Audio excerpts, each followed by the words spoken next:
예, 뺨을 마구 때리면서 예쁘게 찍어라. 예, 오늘 뉴스탑 10도 10위부터 먼저 시작을 하겠습니다. 광주에서요. 한 여학생이 또래 무리에게 집단 폭행을 당하는 영상이 온라인을 중심으로 확산이 되면서 경찰이 본격 수사에 나섰습니다. 이게 사회적 파장이 꽤 큰 사건이기도 하고요. 2차 피해를 고려해서 저희는 피해 학생의 영상은 최대한 편집을 했습니다. 그 화면부터 바로 보겠습니다.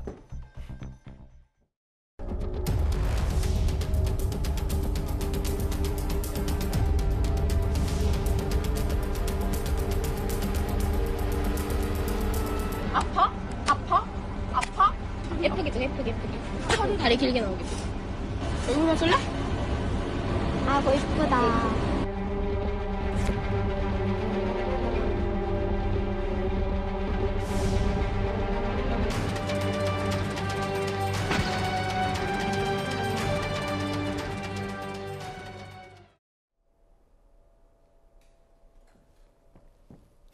말이 잘 안 나오는데 승희 언니도 원본 영상 보셨죠? 네, 봤습니다. 사실 천지분간 안 되는 영상인 것 같고, 혹시 고등학교 때 뭐 학생들 이렇게 싸우는 모습이나 누구한테 놀리는 모습 봤을 때 맞는 것보다 더 아픈 게 뭔지 아세요?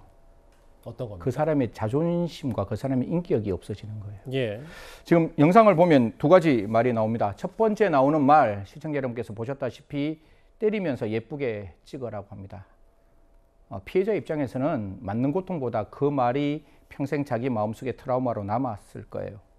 그리고 두 번째, SNS에 이런 얘기가 나옵니다. 왜 때리는 영상 이렇게 올리냐? 이렇게 이야기하니까 동생과 놀아준 것이다 라고 하는데, 제가 천지분간 못한다 그랬잖아요. 저게 놀아주는 모습이면 과연 어떤 게 정말로 놀아주는 건지 시청자 여러분께서 다시 한번 생각해 보셨으면 좋겠습니다. 좀 더 꼭꼭 씹어볼게요. 네. 광주에서 있었던, 그러니까 또래 여중생 4명이 네. 한 명을 집단 폭행한 건데 그 영상을 공개적으로 올린 것부터가 가장 큰 문제 아니겠습니까? 시기가 더 큰 문제인 거예요. 이게 옥상 위에서 폭행이 일어나서 예. 그 폭행을 다른 사람이 신고합니다. 신고해서 경찰이 빵 출동을 해요. 그럼 출동을 해서 이 CCTV 딱딱 확인하니까 그 CCTV에서 누군지가 특정됐습니다.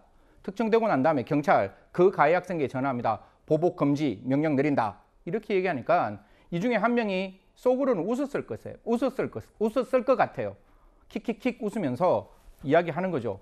그러고 난 다음에 저 동영상을 그 다음 그러니까 5일 정도 지난 시점에서 동영상을 올리는 거죠. 그러니까 국가 공권력을 이 학생들은 그 어떤 하나도 머릿속에 두지 않았다라는 말씀드리겠습니다. 그러니까 물론 이거는 문화일보 보도를 통해서 얘기한 거고 조금 더 확인해 봐야 되지만, 일단 보도 내용에 따르면 말씀하셨던 목격자가 저렇게 또래 학생 집단 폭행하는 걸 신고를 했는데 네. 보복하지 말라라고 했더니 SNS 동영상을 버젓이 올린 거잖아요. 그렇죠. 그러니까 아까 제가 말미에 말씀드렸잖아요. 국가가, 경찰이 그것도 10대 중학생 또래의 학생들에게 이거 보복하면 안 돼. 특히 학교 폭력은 방금 앵커께서 말씀 주셨다시피 피해자에 대한 2차 가해가 있으면 안 되는 그럼요. 가장 중요한 사건임에도 불구하고 어떻게 보면 SNS에 저게 올라왔는데, 저는 이것도 꼭 하나 고민해 봤으면 좋겠어요. 경찰이 과연 저 동영상이 과거에 찍힌 동영상이 올라가는 것인지, 이 학생들 구속당하지도 않고 이 학생들 그냥 경찰에 소환 요청 받았는데 한 번도 출석 안 했다 그러거든요.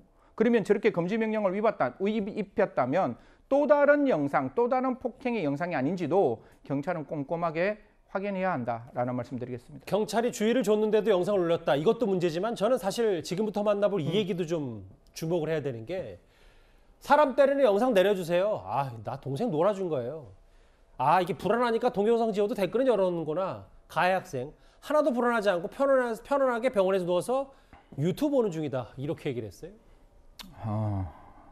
사건이 일어나고 난 다음에 저희들이 그 사건의 경중을 판단할 때 모르겠지만 사람이 가지고 있는 가장 중요한 감정 중에 하나가 수호지심이거든요. 내가 잘못한 것을 내 스스로 부끄러워하는 건데, 지금 나와 있는 저 모습은 그 어떤 하나도 자기의 잘못을 뉘우치지 않고 있는 모습이고, 이게 촉법소년이라면 저는 이런 이야기 드리고 싶어요. 촉법소년도 소년분류심사원에 사실상 2개월 동안 구속과 똑같은 효과가 발생할 수 있는 조치가 있습니다. 이런 학생들 분명히 가해 학생들이 피해 학생에게 2차 가해에 끼칠 수 있는 사정이 있기 때문에 이런 경우에 있어서는 만약에 촉법이라 할지라도 소년분류심사원에 좀 감치 명령했으면 좋겠고, 만약에 이들이 촉법소년이 아니라면 형사사건화 시켜서 이건 학교폭력의 문제가 아니에요. 학교폭력은 학교 안에서 해결할 수 있지만 이거는 명백한 형사법상의 폭행에 해당되는 거기 때문에 집단폭행에 해당되는 거기 때문에 이런 경우에 있어서는 좀 엄중하게 구속 여부도 들여다봐야 되지 않느냐. 왜? 구속 여부에는 분명히 재범 위험성과 주요 참고인 등의 위해의 우려가 존재하기 때문에 그렇습니다. 그 요건을 고려해서 구속까지도 고민했으면 좋겠다라는 말씀드리겠습니다. 그러니까 승 의원님과 저는 몰라요. 저 학생들이 몇 학년 몇 반인지 모르는데 일단 경찰 얘기는 피해자 4명, 그러니까 집단 폭행한 또래 학생 4명의 신변, 신원 특정을 했고 일정도 다시 한번 조율 중이다. 이게 촉법도 소년의 대상인지 아닌지 알려줄 수 없다고 했는데 그럼 앞으로 이게 수사가 좀 어떻게 진행되는 건지. 왜냐하면 뭐 사실 뉴스탑10 보는 시청자분들도 그렇고 저 영상을 거의 대부분 온라인상에서 많이 봤기 때문에 수사가 뭐 이게 사회적 파장이 큰 만큼 뭐 제대로 좀 이루어져야 될 것 같은데요. 첫 번째 학교 폭력에서는 원래 피해자 진술을 먼저 받습니다. 피해자 진술을 받고 그다음에 가해자를 부르는데 지금 나와 있는 언론에서는 이 가해자가 한 명도 출석하지 않았다는 거예요. 그렇기 왜 때문에 출석을 안 했어요?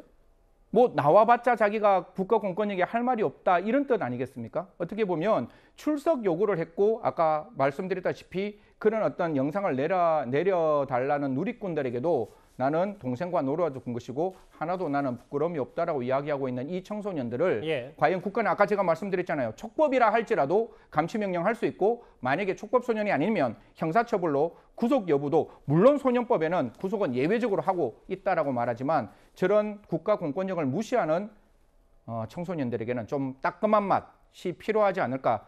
절대로 저들이 그냥 생각했는 대로 국가 공권력이 흘러가면 절대로 반성하지 않을 것이고 똑같은 범죄 또 저지를 수 있다는 말씀 다시 한번 드리겠습니다. 저 영상을 동생 놀아준 거라고 표현하니까요. 이 사건 저희가 승 의원님과 함께 잘 지켜보겠습니다. 사건 수사가 어떻게 진행이 되는지. 광주에서 있었던 중학생 집단 폭행 사건 첫 번째 이슈였습니다. 다음 주제도 다음 사건도 아이들이 등장하는데요. 바로 한번 가보겠습니다.